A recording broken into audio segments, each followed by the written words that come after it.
CIET NCERT द्वारा प्रस्तुत है। NCERT की कक्षा 5 के लिए हिंदी की ध्वनि पाठ्यपुस्तक वीणा। पृष्ठ संख्या 129, पाठ संख्या 11, हमारे ये कला मंदिर। पृष्ठ के दाईं ओर एक क्यूआर कोड है, जिसे स्कैन करके आप पाठ के विषय में अधिक जानकारी प्राप्त कर सकते हैं। इस बार निशा की मौसी ने छुट्टियों में उसे अजंता और एलोरा दिखाने का वायदा किया था। निशा ने पुस्तकों में अजंता, एलोरा के बारे में पढ़ा था। तभी से उसके मन में उत्सुकता थी कि ये गुफाएं देखने में कैसी होंगी। दशहरे की छुट्टियां आई तो उनका अजंता और एलोरा जाने का कार्यक्रम बन गया। रेलगाड़ी में आरक्षण छत्रपति संभाजी नगर तक था। संभाजी नगर महाराष्ट्र राज्य का एक नगर है। संभाजी नगर पहुंचते पहुंचते रात हो गई। निशा और मौसी ने स्टेशन पर ही विश्राम गृह में रात बिताई। दूसरे दिन बड़े सवेरे ही उठकर वे बस से अजंता की ओर चल दीं। वहां से अजंता लगभग 100 किलोमीटर दूर है। अजंता पहुंचकर जो दृश्य निशा ने देखा वह बड़ा ही मनोरम था। एक ओर छोटी सी नदी बह रही थी। नदी में बड़े बड़े शिलाखंड पड़े थे। नदी के दक्षिण में एक पहाड़ी पर एक पंक्ति में 29 गुफाएं थीं। इन गुफाओं का मुंह पूर्व दिशा की ओर होने के कारण प्रातः काल के सूर्य की किरणें इन पर पड़ रही थीं। गुफा के ठीक नीचे एक कुंड बना था, जिसमें पानी भरा हुआ था। घाटी में रंग बिरंगे फूल खिले थे। पृष्ठ में नीचे की ओर एक चित्र दिया गया है, जिसमें अजंता का मनोरम दृश्य है, जहां पर निशा और उसकी मौसी उसका आनंद ले रहे हैं। पृष्ठ संख्या 130। निशा मौसी के साथ गुफाओं को देखने के लिए अंदर गई। उन्होंने देखा कि गुफाओं के अंदर दीवारों पर अत्यंत सुंदर चित्र बने हैं। गौतम बुद्ध का घर छोड़कर तप के लिए जाना, भिक्षुओं को उपदेश देना, साधु के रूप में भिक्षा मांगने जाना आदि के चित्र अत्यंत सजीव थे। इसके अतिरिक्त पेड़ पौधों, पशु पक्षियों, स्त्रियों आदि के भी चित्र थे। उन्हें देखते ही निशा के मुंह से निकला, वाह! उन सभी चित्रों में अत्यंत सुंदर रंग भरे थे। सैकड़ों साल बीत जाने पर भी ये रंग फीके नहीं पड़े थे। मौसी ने कहा, निशा, ये गुफाएं 2000 वर्ष पुरानी हैं। निशा ने आश्चर्यचकित होकर कहा, 2000 वर्ष? पर आज भी इनके रंग ज्यों के त्यों कैसे हैं? मौसी ने कहा, उस समय रंग बनाने का ढंग बहुत अनोखा था। कहते हैं कि उस समय ये रंग पत्तों, जड़ी बूटियों, फूलों आदि से बनाए जाते थे। निशा टकटकी लगाए चित्रों को देखती रही। चित्रों में हाथों की मुद्रा, आंखों के भाव, अंगों की लोच, मुखों पर सुख दुख के भाव तथा झुर्रियां, सभी कुछ अत्यंत अद्भुत था। ऐसे सजीव चित्र थे कि लगता था अभी बोल पड़ेंगे। कुछ गुफाएं अत्यंत लंबी चौड़ी थीं, कुछ छोटी। निशा को सबसे अधिक आश्चर्य यह देखकर हुआ कि ये गुफाएं पहाड़ों को ही काटकर बनाई गई थीं। इन गुफाओं में बनी मूर्तियां भी पत्थरों को तराश कर बनाई गई थीं। पृष्ठ संख्या 131। अजंता की गुफाएं देखकर निशा और मौसी वापस संभाजी नगर आ गईं। वहां से वे दूसरे दिन बस में बैठकर एलोरा की गुफाएं देखने गईं। संभाजी नगर से एलोरा लगभग 40 किलोमीटर दूर है। एलोरा पहुंचकर निशा ने देखा कि पहाड़ों को ही काटकर लगभग 30 मंदिर बनाए गए हैं। इन मंदिरों में बहुत सी सुंदर मूर्तियां देखने को मिली। ये मूर्तियां केवल बौद्ध धर्म से ही संबंधित नहीं थीं, बल्कि इनमें से कुछ हिंदू और जैन धर्म से भी संबंधित थीं। इन मूर्तियों की कारीगरी देखते ही बनती थी। बड़ी-बड़ी विशाल शिलाओं को तराशकर इतनी बड़ी-बड़ी इमारतें तथा मूर्तियां गढ़ी गई थीं।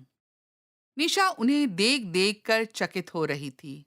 कैलाश मंदिर दिखाते हुए मौसी जी ने कहा, निशा, यह अत्यंत प्रसिद्ध मंदिर है।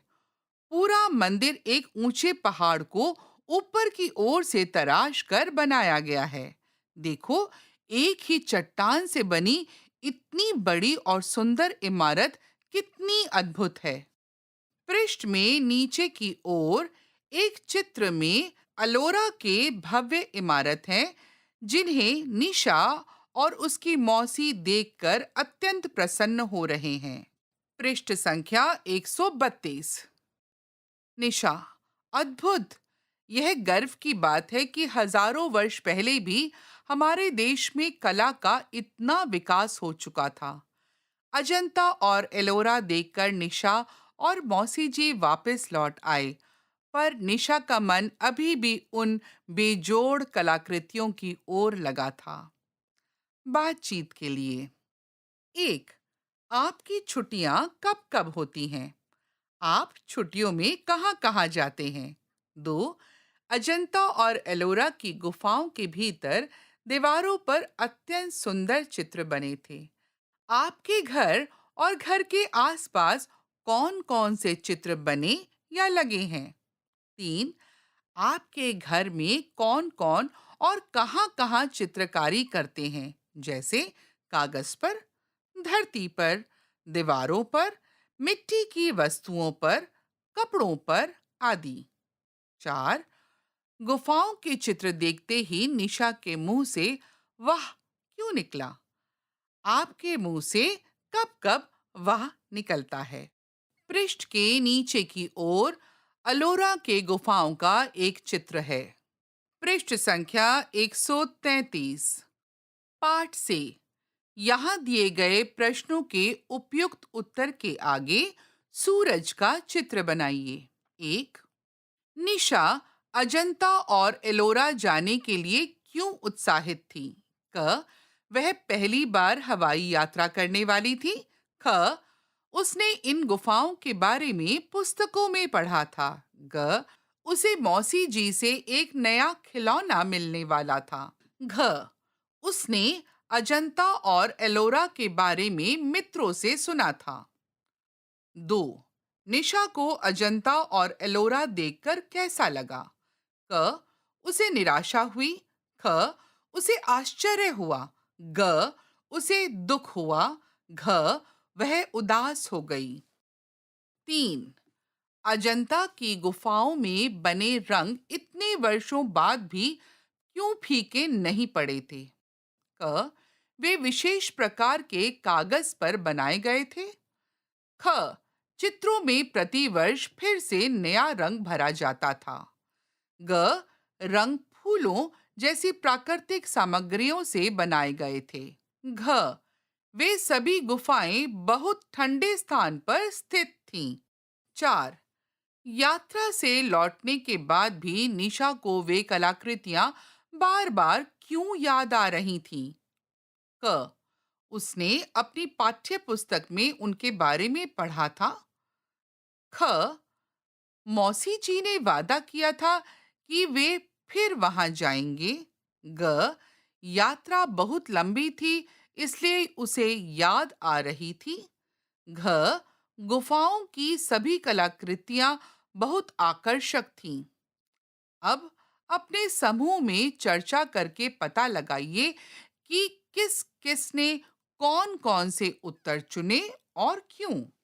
पृष्ठ संख्या 134। सोचिए और लिखिए। यहाँ दिए गए प्रश्नों के उत्तर अपनी लेखन पुस्तिका में लिखिए। 1. अजंता में निशा ने क्या-क्या देखा? 2. कैलाश मंदिर के बारे में आपको कौन सी बात सबसे अधिक आश्चर्यजनक लगी? 3. मौसी जी ने छोटी और बड़ी गुफा के बारे में क्या बताया? 4. क्या कारण है कि अजंता की गुफाओं का मुंह पूर्व दिशा में बनाया गया है? 5. अजंता और एलोरा तक पहुंचने के लिए यातायात के कौन-कौन से साधनों का प्रयोग कर सकते हैं? अनुमान एवं कल्पना। एक, यदि अजंता की दीवारों के चित्र बोल सकते तो वे हमें क्या कहानियां सुनाते? दो, मान लीजिए कि आप हजारों वर्ष पहले के संसार में चले गए हैं और आपको अजंता की गुफाओं में एक नया चित्र बनाने का अवसर मिला है। आप क्या बनाएंगे और क्यों? भाषा की बात। एक, पाठ में से कुछ शब्द यहाँ दिए गए हैं। इन्हें उनके मिलते जुलते अर्थों के साथ रेखाएं खींचकर मिलाइए। गुफा, कुंड, भिक्षु। अर्थ हैं कंदरा, गुहा, सन्यासी, याचक। चट्टान, पत्थर, तालाब, जलाशय। आपकी सहायता के लिए शिलाखंड का उत्तर चट्टान या पत्थर है। पृष्ठ संख्या 135। 2, निशा और मौसी ने स्टेशन पर ही विश्राम गृह में रात बिताई। यहाँ विश्राम गृह शब्द दो शब्दों से मिलकर बना है, विश्राम और गृह। विश्राम का अर्थ है आराम, गृह का अर्थ है घर। अतः विश्राम गृह का अर्थ हुआ आराम करने का घर या स्थान। पाठ में से ऐसे ही दो शब्दों के मेल से बने अन्य शब्दों को खोजकर उनके अर्थ लेखन पुस्तिका में लिखिए। निशा ने आश्चर्यचकित होकर कहा, 2000 वर्ष, पर आज भी इनके रंग ज्यों के त्यों कैसे हैं? ज्यों का त्यों का अर्थ है कोई परिवर्तन ना होना। इसी प्रकार कुछ शब्द यहाँ दिए गए हैं, इनका प्रयोग करते हुए अपनी लेखन पुस्तिका में वाक्य लिखिए। ज्यों का त्यों, जैसे का तैसा, बिल्कुल वैसा ही, वैसा का वैसा, जैसे थे वैसे ही, वास्तविक रूप में। 4, ऐसे सजीव चित्र थे कि लगता था अभी बोल पड़ेंगे। इन मूर्तियों की कारीगरी देखते ही बनती थी। लगता था अभी बोल पड़ेंगे और देखते ही बनती थी को रेखांकित किया गया है। रेखांकित अंशों को ध्यान में रखते हुए यहाँ दिए गए वाक्यांशों से वाक्य बनाइए। दंग रह जाना, ऐसा जैसे सपना हो, प्रशंसा के योग्य होना, आंखें ना हटा पाना, दिल को छू जाना, कल्पना से परे होना, मन मोह लेना, दृश्य भूल ना पाना, दृष्टि थम जाना। पृष्ठ संख्या 136। 5, यहाँ एक वर्ग पहेली दी गई है। इस वर्ग पहेली में कुछ विशेषण शब्द छिपे हुए हैं। शब्दों को खोजिए और उन शब्दों का वाक्य में प्रयोग कीजिए। इस वर्ग पहेली में आपकी सहायता के लिए ऊपर से नीचे लिखे हुए कुछ अक्षरों को जोड़कर बे जो ड़ शब्द बनता है, जो कि एक विशेषण है। अन्य शब्दों को आपने ढूंढकर अपनी उत्तर पुस्तिका में लिखना है और उन शब्दों का वाक्य में भी प्रयोग करना है। चित्र का वर्णन। आपने पाठ में अजंता के चित्रों का सुंदर वर्णन पढ़ा। नीचे अजंता का एक प्रसिद्ध चित्र दिया गया है। इसका वर्णन अपने शब्दों में लेखन पुस्तिका में कीजिए। पृष्ठ संख्या 137। मानचित्र। आपने पाठ में अजंता का वर्णन पढ़ा। नीचे अजंता का एक मानचित्र दिया गया है। इस वर्णन और मानचित्र की सहायता से यहाँ दिए गए प्रश्नों के उत्तर खोजिए। यहाँ पर अजंता का एक मानचित्र है। आप यहाँ हैं, जो कि मानचित्र के बिल्कुल बाईं और नीचे की तरफ है, जहाँ से शटल सेवा भी शुरू हो रही है। शटल सेवा रास्ते से गुजरती हुई ऊपर की ओर संरक्षित वनों से गुजरती हुई नीचे बाघोरा नदी से गुजरती हुई जा रही है। बाघोरा नदी के आसपास 28 गुफा अंकित है, जो कि ऊपर सतकुंड जलप्रपात तक हैं। मानचित्र में नीचे की ओर दाईं तरफ उत्तर दिशा का उल्लेख है। प्रश्न संख्या 1, नदी का क्या नाम है? प्रश्न संख्या 2, कुल कितनी गुफाएं दिखाई गई हैं? प्रश्न संख्या 3, चारों दिशाओं में से कौन सी दिशा का संकेत दिया गया है? प्रश्न संख्या 4, आप यहाँ हैं से क्या आशय है? प्रश्न संख्या 5, कुंड का क्या नाम है? पृष्ठ संख्या 138, आइए मापें। लंबाई मापने के फीते की सहायता से अपने समूह के साथ मिलकर कक्षा में इन्हें मापिए और लिखिए। 1, कक्षा की लंबाई। 2, कक्षा की चौड़ाई। 3, दरवाजे की चौड़ाई। 4, खिड़की की चौड़ाई। 5, श्याम पट्ट की लंबाई चौड़ाई। उत्तर लिखने के लिए यहाँ पर रिक्त स्थान दिए गए हैं। रंगों का संसार। आपने पाठ में पढ़ा कि रंगों को प्राकृतिक वस्तुओं का उपयोग करके भी बनाया जा सकता है। रंगों का संसार। आपने पाठ में पढ़ा कि रंगों को प्राकृतिक वस्तुओं का उपयोग करके भी बनाया जा सकता है। आगे रंग बनाने की कुछ विधियां दी गई हैं। अपने अभिभावकों की सहायता से इनका प्रयोग करके आप भी प्राकृतिक रंग बनाइए। हरा रंग। सामग्री: पालक, मेहंदी, पुदीना या हरा धनिया, पानी। विधि: पालक के पत्तों को पानी में उबालिए और फिर पीस लीजिए। इस मिश्रण को छानकर गाढ़ा हरा रंग तैयार किया जा सकता है। पुदीना, धनिया व पालक की पत्तियों को धूप में सुखाकर और उसका पाउडर बनाकर आप हरे रंग को तैयार कर सकते हैं। पृष्ठ संख्या 139, पीला रंग। सामग्री: हल्दी पाउडर, पानी। विधि: 1 चम्मच हल्दी पाउडर में थोड़ा पानी मिलाइए और इसे अच्छी तरह से घोलिए। हल्दी का रंग गहरा पीला होता है और इसे आप चित्रकारी के लिए आसानी से उपयोग कर सकते हैं। लाल रंग। सामग्री: चुकंदर, पानी। विधि: चुकंदर को छोटे टुकड़ों में काटकर पानी में उबालिए। इसके बाद इसे ठंडा होने दीजिए और फिर पीसकर छान लीजिए।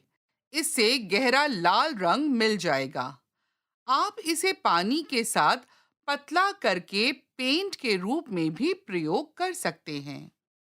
नीला रंग। सामग्री: नील, कपड़ों में लगाने वाला। विधि: नील रंग के लिए नील को पानी में मिला लीजिए। भूरा रंग। सामग्री: कॉफी पाउडर या चाय की पत्तियां, पानी। विधि: थोड़ा सा कॉफी पाउडर या चाय की पत्तियों को पानी में उबाल लीजिए। इसे ठंडा करके प्रयोग कीजिए। इससे भूरा रंग तैयार होगा। पुस्तकालय से आपने अजंता एलोरा के बारे में सुना और उसके बारे में जाना। अब भारत के अन्य दर्शनीय स्थानों के बारे में अपने पुस्तकालय में खोजबीन कीजिए और उनके बारे में पढ़िए और सुनिए। साथ ही कक्षा में उनके बारे में चर्चा भी कीजिए। पृष्ठ संख्या 140, धन्यवाद कार्ड। निशा को उसकी मौसी ने अजंता और एलोरा की गुफाएं दिखाईं। इस कारण निशा ने अपनी मौसी को धन्यवाद कार्ड लिखा। अब आप भी अपने किसी संबंधी को धन्यवाद कार्ड लिखिए। यहाँ पर एक चित्र है जिसमें कि धन्यवाद कार्ड बना हुआ है और लिखा है प्रिय पूज्य। रिक्त स्थान और नीचे लिखा है आपका या आपकी। हमारी धरोहर। हमारे देश में बहुत सुंदर ऐतिहासिक स्मारक एवं कलाकृतियां हैं। ये हमारे देश की शोभा एवं गौरव बढ़ाते हैं। यह हमारा उत्तरदायित्व है कि हम भी इनकी सुंदरता को बनाए रखें। इन स्मारकों को छूने, इनकी दीवारों को खुरचने अथवा कुछ भी अंकन करने से इन्हें हानि पहुंचती है। इसलिए इन पर्यटन स्थलों का भ्रमण करते समय हमें सावधानी रखनी चाहिए। पृष्ठ संख्या 141। आपकी अभिव्यक्ति। क्या आपने कभी कोई रेल यात्रा की है? अपनी किसी रेल यात्रा का कोई रोचक अनुभव साझा कीजिए। यदि आपने रेल यात्रा नहीं की हो, तो अपने किसी मित्र या परिवार के सदस्य के अनुभव भी लिख सकते हैं। पृष्ठ में नीचे की तरफ दाईं ओर एक रेलगाड़ी का चित्र भी है और कुछ खाली स्थान भी आपके लिखने के लिए है। पृष्ठ में नीचे की ओर रिक्त स्थान है जहां पर आप अपनी रेल यात्रा के अनुभव लिख सकते हैं। पृष्ठ के नीचे की ओर दाईं तरफ भारतीय रेल का चित्र भी है। पृष्ठ संख्या 142। आपकी चित्रकारी। हिंदी की गिनती मिलाकर चित्र पूरा कीजिए और उसमें अपनी रुचि से रंग भरिए। यहाँ यह अध्याय समाप्त होता है। अभी आप सुन रहे थे एनसीईआरटी की कक्षा 5 के लिए हिंदी की ध्वनि पाठ्य पुस्तक वीणा। ध्वन्यांकन मोहम्मद फैजान। वाचन स्वर शियोली घोष। ध्वनि संपादन विनीत कुमार शर्मा।